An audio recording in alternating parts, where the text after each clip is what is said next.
Sarah Cowles, and I head up product design at a company called MinneBar. And since I'm going to use a couple examples from that, I'll give you just a real brief overview of what that is. It's a local company, and our mission is to help hourly workers and their managers work better together. So managers use our apps to create schedules, track time and attendance, hire new employees, things like that. The employees use the apps to check their schedule and see who they're going to be working with and swap and drop shifts, things like that. And then all of them use this to communicate with each other and improve that in their workplaces. So a lot of the things that used to be done manually that allows them to put more time back in their business and serving their customers and things like that. So that's what we do. Before that, I was working, not that far back, but I do like frogs still. I was working at a couple of local startups, one of which was acquired by Dell. So I got to lead UX and engineering teams throughout those experiences and build them up when I was at a bigger company. But I really ultimately missed that kind of creative energy and speed of a startup, and that's what led me to when I work a few years back. So suffice it to say, I've worked with a good variety of teams, and that's led me to a certain conclusion that I wanted to share with you today. I think we all have really strong biases when it comes to the way that we learn from data and the way we see it and the way we kind of experience it. And so this colors the way we work, and it can really limit how effective we are. So I want to share some of the common biases and misconceptions that I've seen over the years and sort of how they hold us back and what I think we can do about it. But I'm going to start with a story about my little boy Henry, who is here in his natural environment. He's never happier than when he's playing with his Legos. But he had a bad day like a while back, and so I was trying to make him feel better at night when he was going to bed. And I thought I was doing a really good job, and just had read all the child psychology books and all that. But he cut me off at one point and said, "Mom, can you just give me a math problem to think about?" Which I thought was interesting because I've never done a math problem to comfort myself, make myself feel better. But he loves numbers that much. Like, he's such a numbers guy.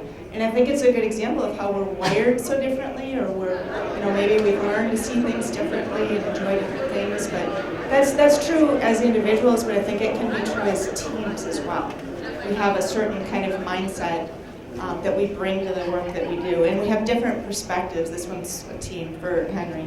We have different perspectives, and we adopt different frameworks for getting things done, depending on what's familiar or interesting to us, right? So when you're thinking about teams and sort of what they embrace, some teams think in terms of delivery, and half of all resumes used to have something like, "I deliver a thing on time and under budget." I think we've learned that that's not enough, and I'm not going to talk about delivery-oriented teams here today, because we all know that a thing we deliver has to have value and not just in the way that we predict it will in the beginning. So I am going to talk about a couple of ethos that are dominant where I work, and probably for many of you too. The first of which is data-driven. And these teams tend to be highly driven or highly informed by data and numbers and metrics. I'll share a story to start with to illustrate how a team like this might work. There was an engineer by the name of Greg Linden who had this hypothesis. He had an idea that if he made recommendations, personalized recommendations at his company's virtual checkout experience, he would convince more people to put more stuff in their shopping cart and buy more stuff. So he built a little something, and he shopped it around internally. And one of the senior execs basically said, "No way," completely forbade him from doing anything more with it because it was messing with the shopping cart, and that was pretty sacred and risky and everything. So he was really bummed. He went back to his desk and shipped it to production.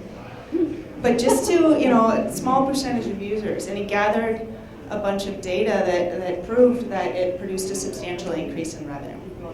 And this is what led to Amazon's checkout experience, like personalized recommendations at checkout. And this could happen because they have an environment where anybody can take an idea and basically try it out as an A/B test.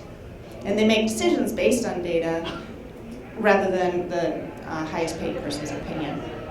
And that's what it takes, to be competitive these days. We need a lot of ideas. We need to try a lot of things to have more chances at those big successes. So that's the value in a data-driven approach. It's pretty huge. Obviously, this is a continuum. right? Some teams identify though more with being human-centered or user-centered, what have you, and often this is like the product or design teams identify more with this ethos. And just like it sounds, it puts humans at the center. So it involves studying the people that we're designing for, really knowing and empathizing with them so that we understand how to build better things for them and create experiences they want to come back for. And honestly, this is becoming the expectation, because for any given thing that we want, that we have to get done or that we want to do, there's probably multiple ways to go about it, or multiple products that we can use to accomplish that thing. So the difference or the differentiator between two different products is more and more in the experience that we have with that. One great example of this is Airbnb. It's actually technically been possible to rent a place to stay in somebody's home for like a vacation for a really long time, but it was a really creepy idea. Nobody ever did this. So Airbnb knew from the beginning that they had to make people comfortable with something that they were definitely not comfortable with yet. They had to set themselves apart through the experience. But this was no easy task. Those founders had maxed out their credit cards by the time they finally took steps like that would help them accomplish this. And what they had to do is get closer to those early adopters and understand what they needed at that point in time. And it wasn't anything that could scale at that point. They actually hired professional photographers to create that experience and set themselves apart. And they started to get that traction. And they actually attribute this human-centered approach, which they've carried through ever since, to their movement from near failure to, $30-some billion valuation today. So that information that they needed at that point in time didn't come from the early metrics. It came from first-hand observations of those users and understanding their needs.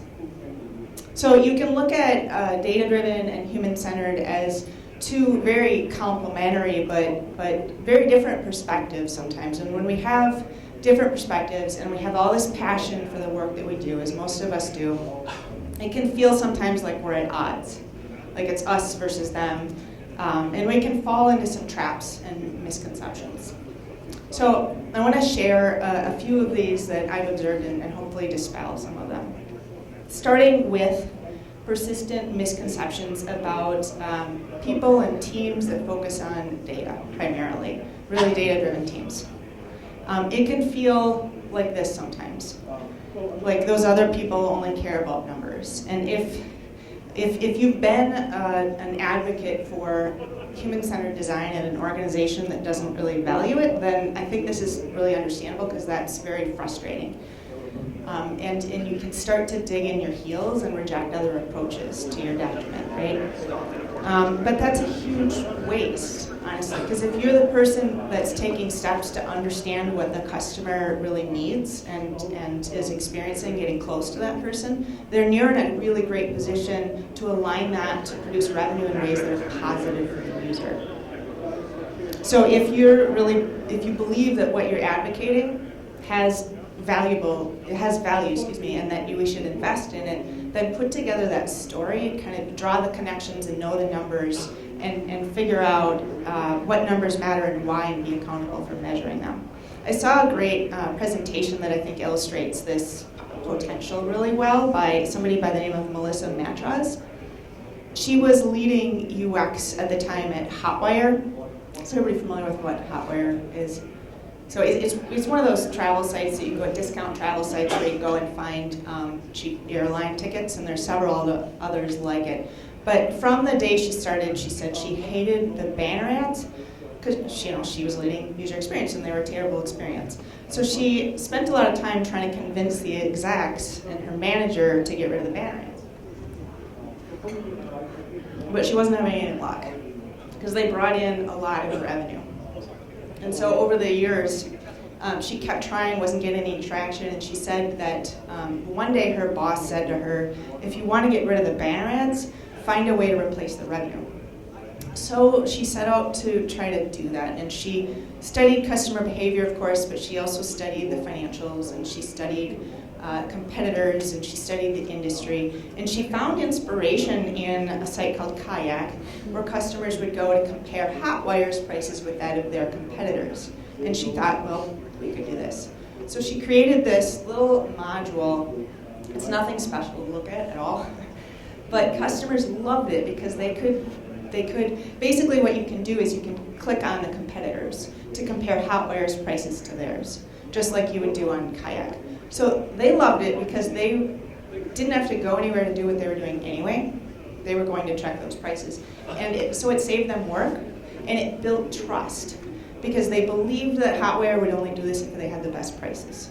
And she'd done her homework and knew that they usually did, right? So in this way, with projects like this, she over time built up a lot of credibility and trust to do, and she had more opportunities to do more for the user in ways that benefited the business. And this kind of thing, as I'm comparing human-centered and data-driven, doesn't have to come from a UX team or even a product team, right? In the Amazon example I shared earlier, that engineer, Greg Linden, had drawn inspiration from his experience at checkout lines and the way people would grab a candy bar or a magazine. So it's a very human-centered observation by an engineer that brought it to the table. So that's when magic can really happen, when you've got a data-driven team that's infused with human-centered thinking. Another concern that I've heard, and this can be a very fair complaint, right, is all they care about is numbers. Sometimes our executives are under so much pressure that they develop this tunnel vision, and we end up dismissing great ideas that would have value because they don't tie directly back to numbers like this. And this happened to us when I worked for a while. We were too focused on conversion and ended up kind of looking past things that we could have done. So I can attest to the fact that you can move beyond that. So if you have an idea that would have value that's not measured by a straight up revenue number, find a way to measure that value and put together that story. Demonstrate how it would have value. There's a quote by Peter Drucker that I think is really good to keep in mind. You can't manage what you can't measure, and if you can't measure it, you can't improve it. So figure out what we should be tracking if you don't think we're tracking the right things and what kind of impact you could have.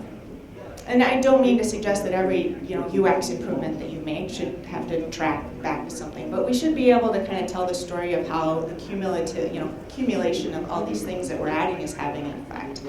So we want to be accountable for those things. If you're not sure where to start with this in terms of measuring your impact, I really like Google Ventures' HEART framework. And it's not a worksheet that you fill out. That's kind of what I thought originally. But you actually just choose a couple of those examples there on the left. And they have really great examples of what kind of signals and metrics you can use to measure that kind of impact. So that's been a handy reference for us. But remember that the goal isn't to prove that you're right.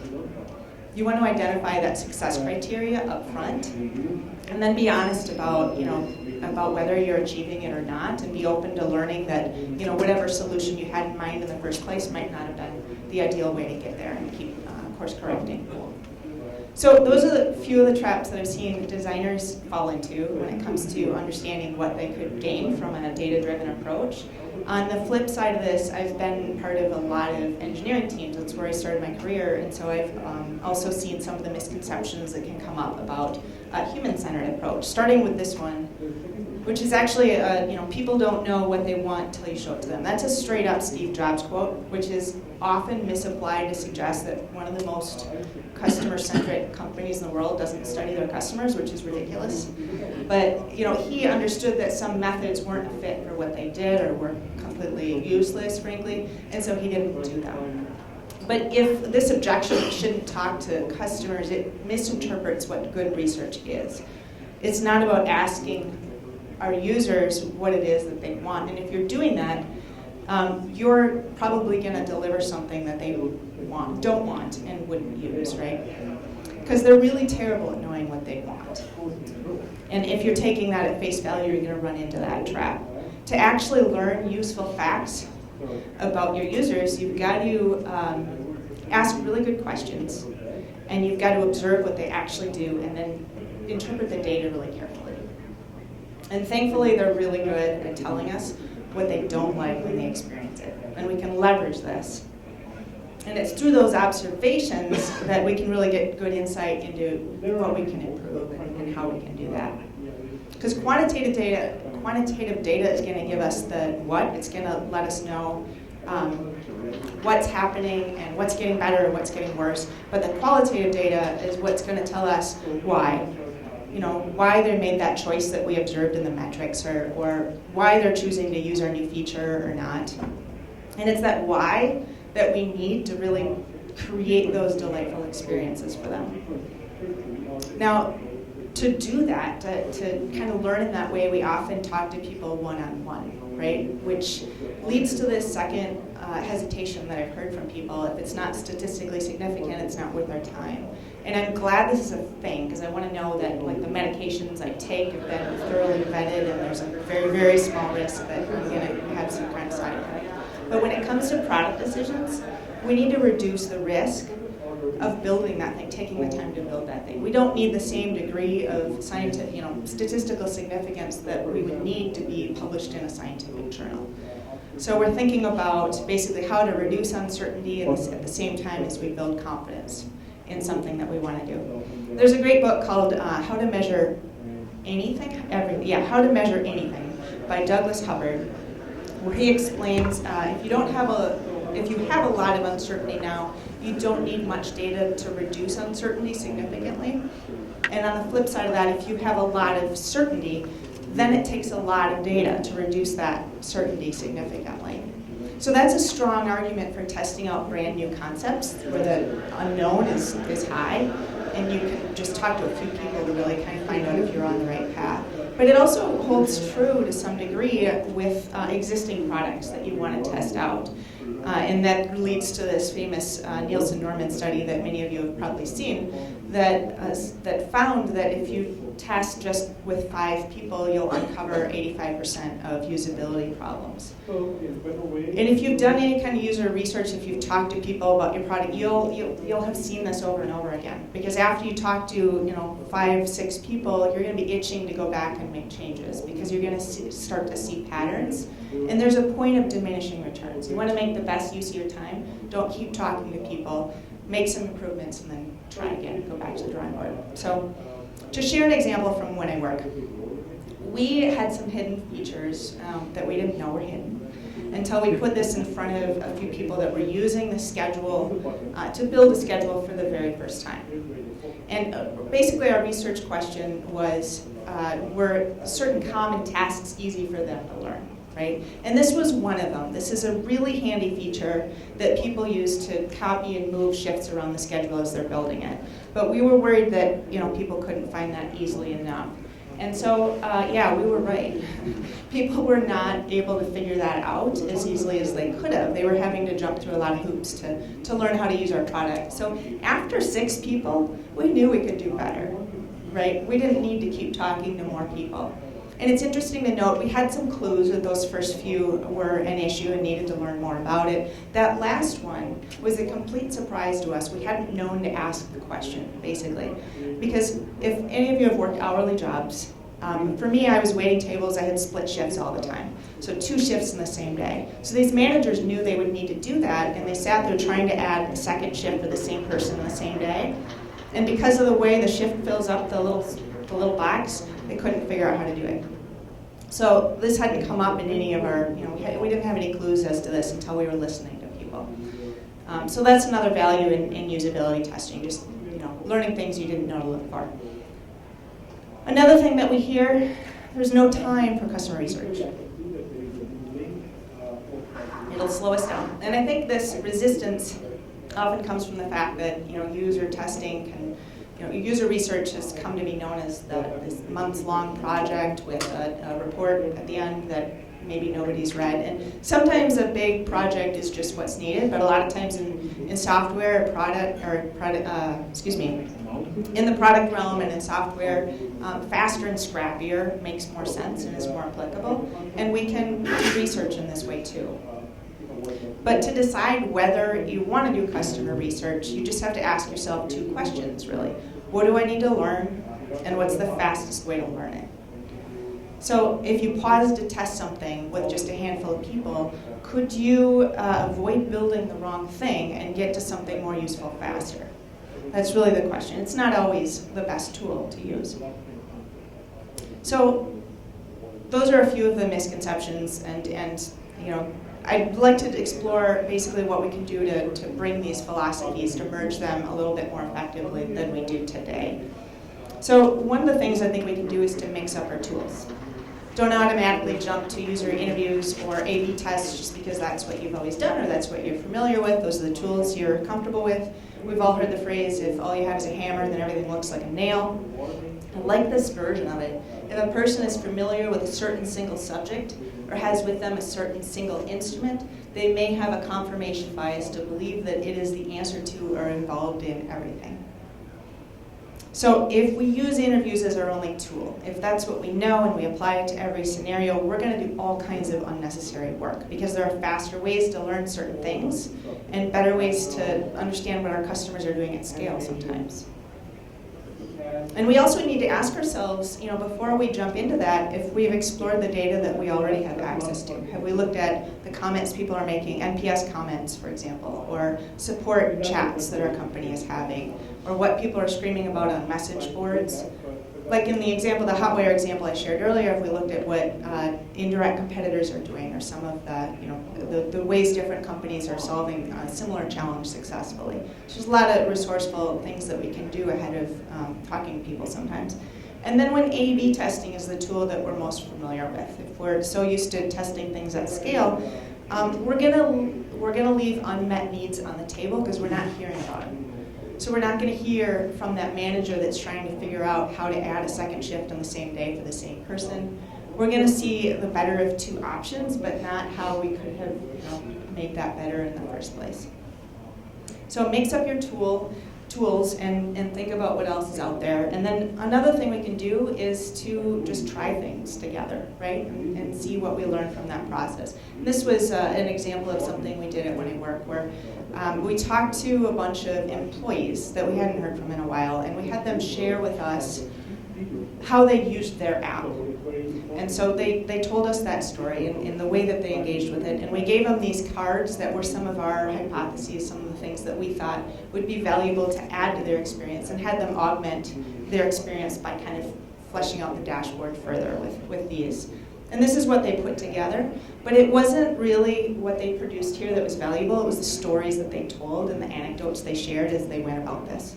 So one of the things we learned is that the number one reason they check their app isn't to see what shift they have coming up or what tasks are assigned to them. It's to see who they're going to be working with that day. So they'd get up in the morning and they'd check the weather and they'd see who they're going to be working with, because that's what determined what kind of day they were going to have.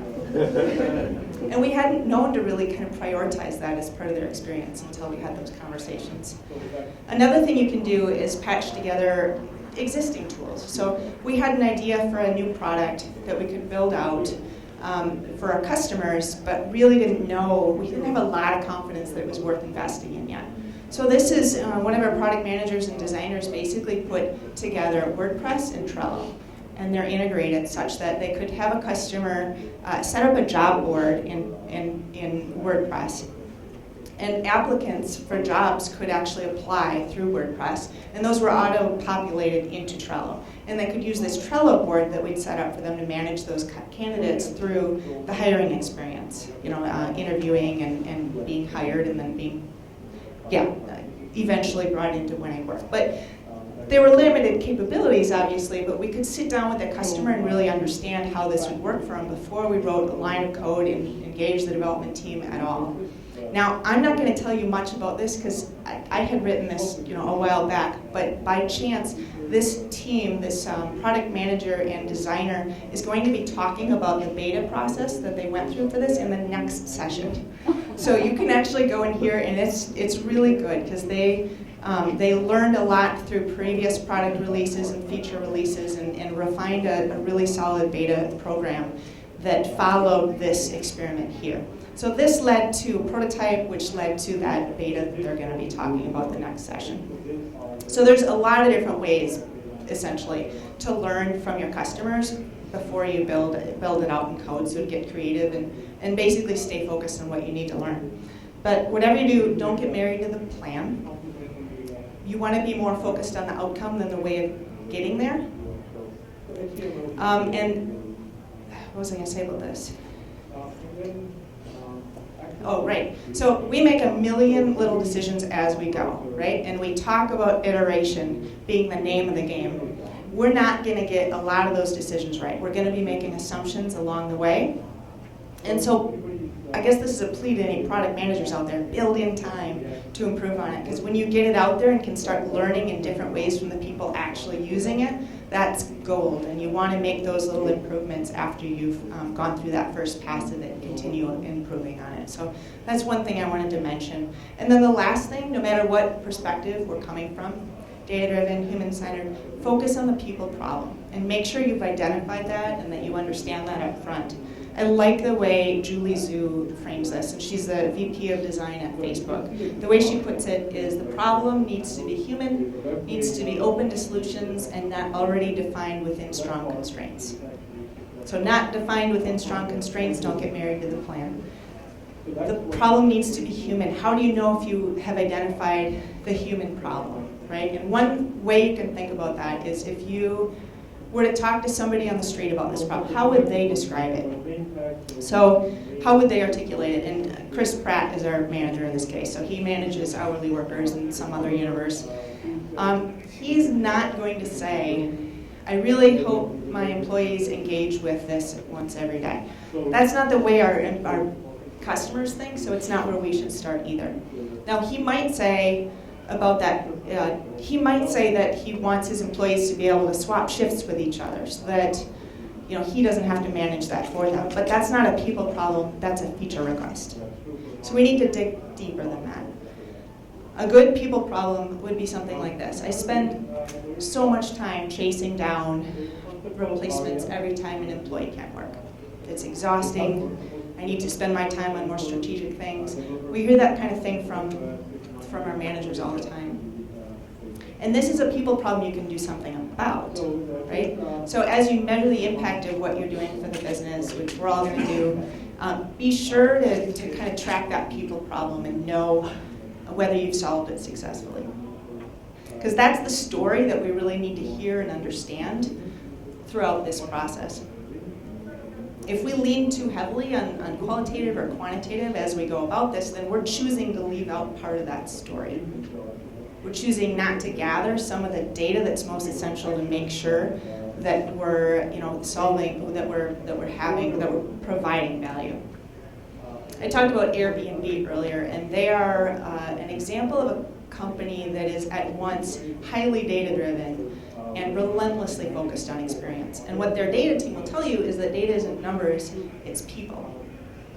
And if we think about it this way, if we're focused on seeking the right data at the right time to understand people and how we can serve them most effectively, then there really isn't any difference between being data-driven or human-centered other than those limitations and constraints that we put on ourselves. So I choose topics based on what I'm still learning and exploring, and I would love to know kind of what experiences you guys have had or what kind of questions you have. Thank you.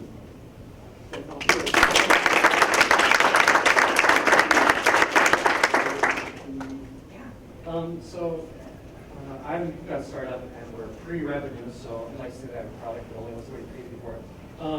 One of the things that we're really struggling with is I have a product, our dev co-founder, and he's got a lot of SaaS experience. It's kind of like, you have to have these features or else we can't sell it. And that's the impediment. I say, look, if we put this together and we design it wrong, it's going to disengage people from our product. They're going to look at it and say, I don't understand that. And so what tools do you use to identify how to right size the human-centered understanding effort up front for those features that might cause disengagement or kind of pre-churn and become impediments to user experience? Right. Are you feeling that you have a constrained set of people and you lose them, like you have one chance with them and then Right, you we're lose them? a three-person team of founders building enterprise software for the first time in physical security, which is a notoriously outdated industry. So we're building an iPhone in a landline world in a unique corner of enterprise software. Yeah, so then your risk is higher, right? Oh, we're not supposed to go on. Is that better? I can talk loudly. Yeah. So the benefit of it. I mean, I guess what comes to mind is that your risk is higher than it is for us. We have 1 million active users. And so if we get something wrong and contested with a very small percentage of people, it's a very small loss and worth the learning. But I guess you have to balance that risk, right? Because you get one chance with people, so you're going to want to do more upfront learning to make sure you've taken more steps than we have to get that experience right before you put it in front of them. And I know that's for individuals, that's what comes to mind. I mean, understanding the risk and how much effort is worth it. Exactly, yeah, because I think it's higher for you. I think you're gonna, like, it's worth it to put in more cycles ahead of putting it in front of those people. So one of the things we'll do, like I used to work for enterprise customers, and we couldn't always get those customers, or didn't want to try it out on them, right? So we would find representative customers and talk to them and then get this in front of them and learn from them and iterate on that before we ship it to customers. And it was that draw that being able to work this way that, but we don't always have that. You mentioned how important it is for project managers to make time for that iterative process and fixing those assumptions that might have been wrong earlier.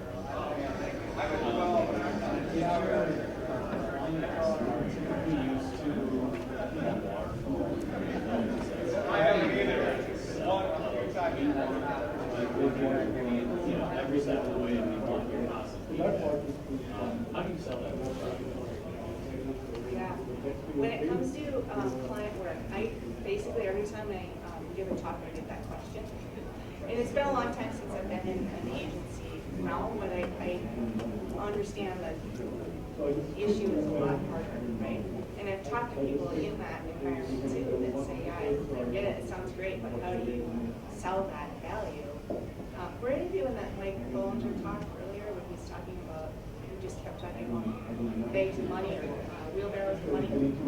I guess if there's a way that you can translate how much value you could get out of that, +1 release after that and talk about sort of what you've learned once you've got it out there that's impossible to learn earlier. When I shared the example, well, I don't think that's completely related to the example, but I think that is hard, and I wish I had a better answer for you, but I would tell that story, basically, the value that you can provide to them, that learning and that information. And I'm happy to talk to you about it afterwards, because I might just... Yeah?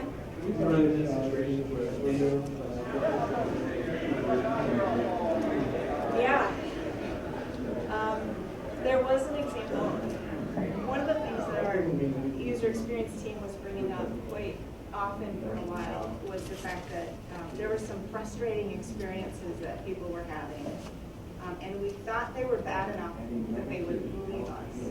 I mentioned, I think, in the talk that for a while we were too focused on conversion, right, as a metric, and not paying enough attention to churn, because the churn rate appeared to be extremely low.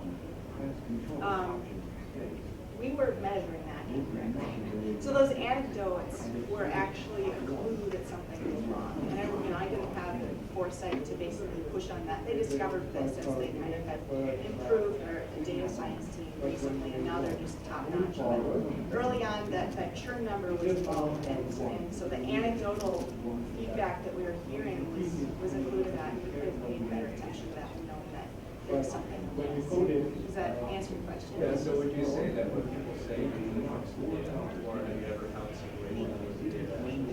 Honestly, so we work really closely with the data science team when we do our research. We got actually a partner on a data science team that works with us directly to understand the customers and kind of piece that together. And it's such a magic what he says is you don't always know what questions to ask. We're looking at all this data. So when he joins these conversations with customers, all these questions come to mind and he can help see, okay, we talked to 5 or 10 people, what's an actual pattern? Because sometimes it's not a pattern.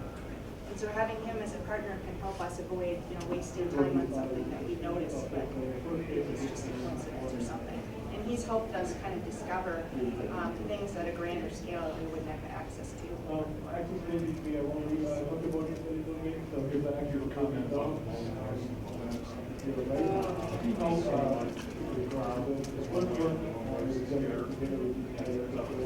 one is do I have a comment about that? Yeah, I mean, our startup was acquired by Dell, and Dell Software was a very engineering-driven organization. And I found that there was this vacuum of UX. There was some lone UX people that were all pulling their hair out across the organization, but no sort of central presence. And I had this odd experience of having come in from the engineering team. And so I had this platform because I was part of all those engineering leadership meetings, and they didn't have anybody else to talk about UX. So I could start to kind of share the benefit, basically share stories like I'm doing here, what the work other people did and the impact it had. And I think that helped us, basically. We were able to kind of build up a team and do more for those different products, just for telling the stories internally. And I know people aren't always as open to learning as they were at that point in time. So we made some traction. But we had to prove basically that we could deliver. So I would say we had more and more impact as we kind of followed the rules for a while and proved that we could be helpful in small ways. That opened up doors for us to take on more interesting projects with more of a seat at the table. But the audio label talked about learn more. So there's some different projects you have to train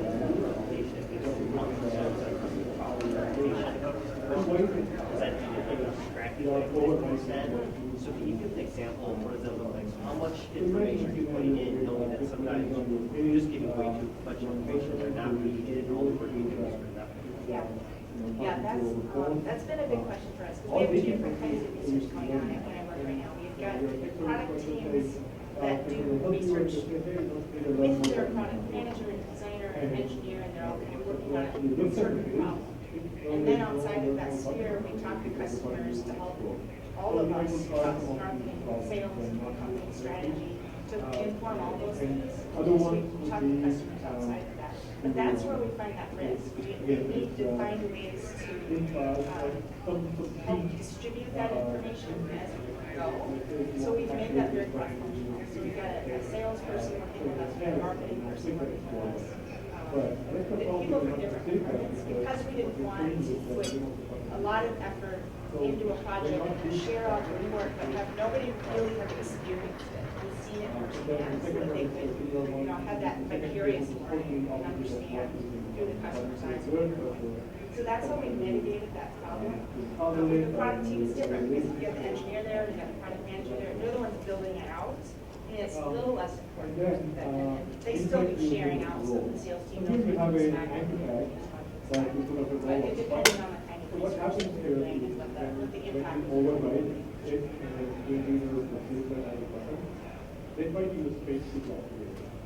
Awesome. Thank you so much.